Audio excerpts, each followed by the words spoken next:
Aspiring guitarist. I've had an interesting morning.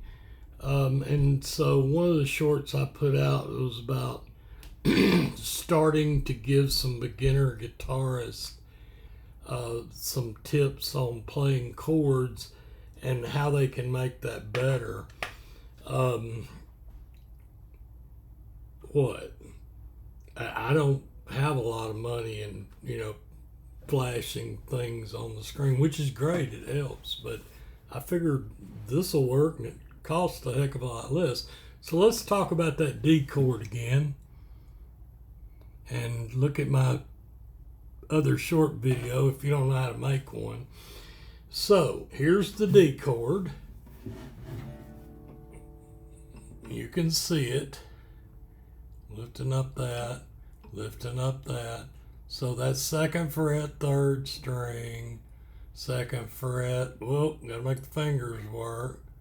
First string, and then we've got the third fret.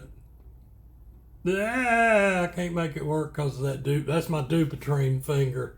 So let's lift it. Now, there's other ways to make a D chord. You could change it. You're gonna learn a D chord shape down the road about bar chords and things like that. But there's things you can do while you're practicing the D chord and getting it to ring out that will help you not be so bored and realize the importance of chords and how to embrace chords. And I'm not even getting into the theory part. So the first thing to try to do is strum the chord, lift up the first finger, and then put it back down, strum. Strum, lift up, strum, put down. Do that for a while. And then, vary the tempo and the speed of your strumming.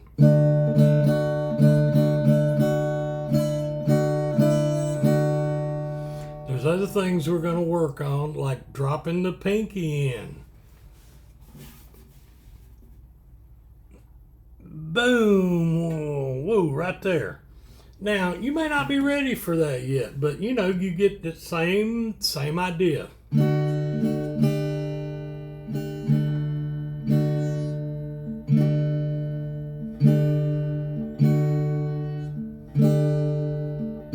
Now, pull the middle finger up on the first string.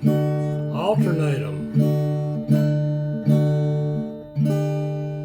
There's other things we're going to learn to do, and we're going to take the D chord to some new heights that may further enhance your learning. We're going to break the D chord down. We're going to realize that when we lift a finger, lift another finger, we make variations of the D chord. We hear that mystery where the guitarists say, D sus. Ooh, sus.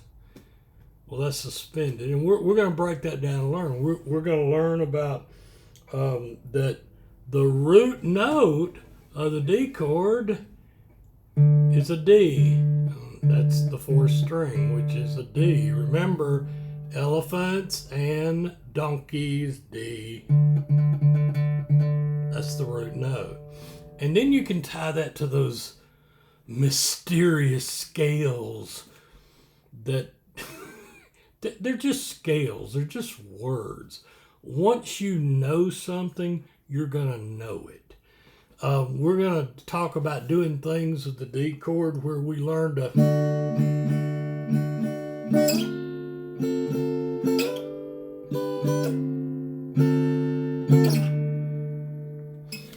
that's another chord. Chords don't have to be born, but we do need to learn chords. You've got to start a guitarist somewhere. And, some of them start off with the notes. E, open string, F sharp, G sharp, A sharp, B. Now we go to a half step, whole another thing, C, and on and on. Most people start with chords. Most people start with the chord doesn't sound good. their fingers are all over the place. That they haven't learned to do the things that, that we're taught, to make your thumb back here straight, and to be able, when you make a chord, they used to tell you that you should be able to take a finger and slide up under in there, because then your fingers were properly, and then down the road you're going to see a great guitarist is not doing any of that. And then you're going to go, well, he don't do it. More than likely he was taught to do it. There's times that I get sloppy with technique, and then there's times that it's, I'm fighting a Dupuytren contracture and a nodule that goes across the palm of my hand. So, that there is a lot to be said about technique. And there's a lot to be argued about technique. It's, and they can be argued in the comments that I'm not going to spend a lot of time on, as I mentioned earlier.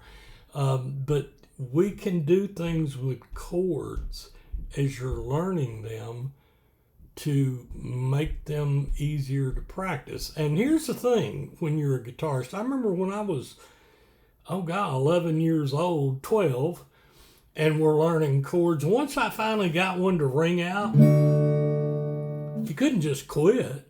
Well, you could. You often moved I told you I had a teacher for a little while would move you on to the next chord, but you still had to go back and practice the chord, or you'd forget. Then there was other things to do with the chord instead of doing the which is fine. Everybody does this. First finger on the third string, second finger on the first second, and then third finger on the third fret second. And that's how you make this chord over time. Then there's things like take your hand away, put it back. Try to get the entire shape down at one time. But there's fun things too. There really are.